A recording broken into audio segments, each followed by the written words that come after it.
Hello, CNH KIWIN'S. This is Ryan Sassauer, your district treasurer, and today I'm going to be going over what the Fundraiser Tracker is and how to use it. So, the Fundraiser Tracker is something new that I introduced this year, and it is super easy to use. And it's basically all it is a list of all the clubs in the district organized by division, and every single club has a link on it leading it to a specific fundraising page for that club. And each club's treasurer now has access to their own club's fundraiser tracker, so now they are able to use it. So the individual fundraiser trackers. The fundraiser tracker is now considered mandatory. Technically, there are no consequences for not using it, but it is highly, highly recommended to use because it makes it so much easier for everyone throughout the district to look and see what fundraisers that each club is having, and for the treasurer to go back and see what fundraisers that they had and which were successful, and if so, why were they? So the fundraiser tracker allows you to easily organize funds, set fundraising goals, and pass down fundraisers to future treasurers so that they can see past fundraisers and which ones were successful and which were unsuccessful so that they can better plan which ones to host. And it is organized by date. So let me bring you to the actual link of the fundraiser tracker. Oh, and one more thing. A new requirement for distinguished treasurer, which if you guys did not know, every officer at Decon is eligible. Well, if you apply in February for a distinguished club position, whichever one that you are eligible to become distinguished if you use the fundraiser tracker, because it is now going to be a part of the requirements for distinguished club treasurer. So if you are going to apply for distinguished club treasurer, it is mandatory to use the fundraiser tracker. But again, there's so many more positives that I don't really know why you would not use it. So let me bring you to the actual fundraiser tracker itself. Let's see here. Okay, so here's the fundraiser tracker, and again, it can be found either on the Facebook page here, which if you are a treasurer, this is mandatory to join. So if you have not joined it, please, please, please join it. I have emailed each of you with your emails that you sent to your LTGs. But if you did not receive it, just contact me either through Messenger or my phone number. Yeah. So you can find it through there, or find it on the TRF, which is due May 31st, and that is mandatory as well. So if you have not done your TRF for this month, please do so. Yeah, so the fundraiser tracker, if I scroll down here, you can see it is literally just a bunch of links of clubs and division as well. So if you are a divisional treasurer, you can use this as well. So I'm just going to bring you to the blank fundraiser tracker so I can show you how to fill one out. So the first step in every fundraiser before you do it, I recommend, is setting an expected profit. So whatever amount you think that you're going to make.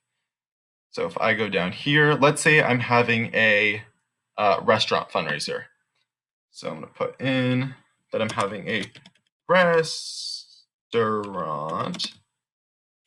fundraiser. See if it spelled that right. Oh, forgot the R. Okay. Restaurant fundraiser. And then I'm going to put the dates. Let's say that was on, I don't know, May 25th.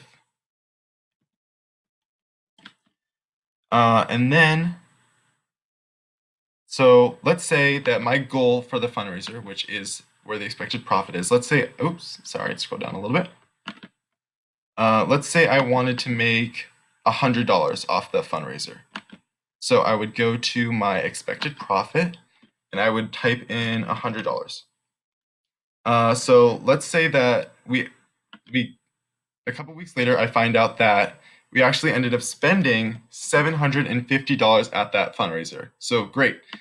But unfortunately, obviously, most restaurants aren't going to give you that full 100% that you made. Let's say they give you 20% of what was spent at that restaurant that night, which means that our total profit, which is just 0.2 times 750, is $150. So from that fundraiser, we made $150. But we only expected, or our goal was $100, which means that we made $50 more than what we wanted to, which means that this fundraiser was definitely successful. So again, the expected profit and sales difference are any amount that has to do with the fundraiser. It's just so you can keep track and see what you wanted to make from that fundraiser, and then the sales difference, how much more or less than that you wanted to make. So if I made $50 less, I could say -$50, or I could type in $50 less. It does not really matter. And if your fundraiser doesn't have a exact percent of what you make, you could just put a cost. So let's say I'm doing concessions and I spent a total amount of $100 on food or water or whatever I was selling, but we ended up making more than that, then obviously you are making more than what you spent. So the cost of item can be either the total cost to put on the fundraiser, or you could literally list out like water, and we spent, I don't know, $40 on water, and then we had candy bars, and we spent $45. You can do whatever you want. Again, this is your fundraiser tracker. You can do whatever you want with it. So for the last part that you should fill out is where the money went. So if you are having a public fundraiser, you need at least 50% of it to go to charity. So we could say 50% went to club funds, and then 50% went to PTP. Hey guys, this is Ryan from 2 Days Later. I accidentally made a mistake in the last clip that you just saw. Let me just clear things up. So if you're going to have a fundraiser with your just your KIWIN'S club, no general people from the public, then you are allowed to have that money go into club funds as well as charity. But if you are going to have a public fundraiser, so any fundraiser that you're going to promote online, or that you are allowing anyone that is not in the KIWIN'S club to attend, such as a restaurant fundraiser or a anything like that, where people that are not in the club are going to attend, then all of the proceeds will have to go to charity. So if you are, again, having a public fundraiser, you would have to say 100% to any charity you want, or you could do 50% to this charity and 50% to another charity, but you would need all the money to go to charity. And if you are going to donate to charity, it is mandatory that you do it through the district. Otherwise, it does not count as a fundraiser by CNH KIWIN'S, rather an outside source. So if you're going to send a fundraiser to any charity, or if you're going to send money from your club to any charity, it has to go through the district office.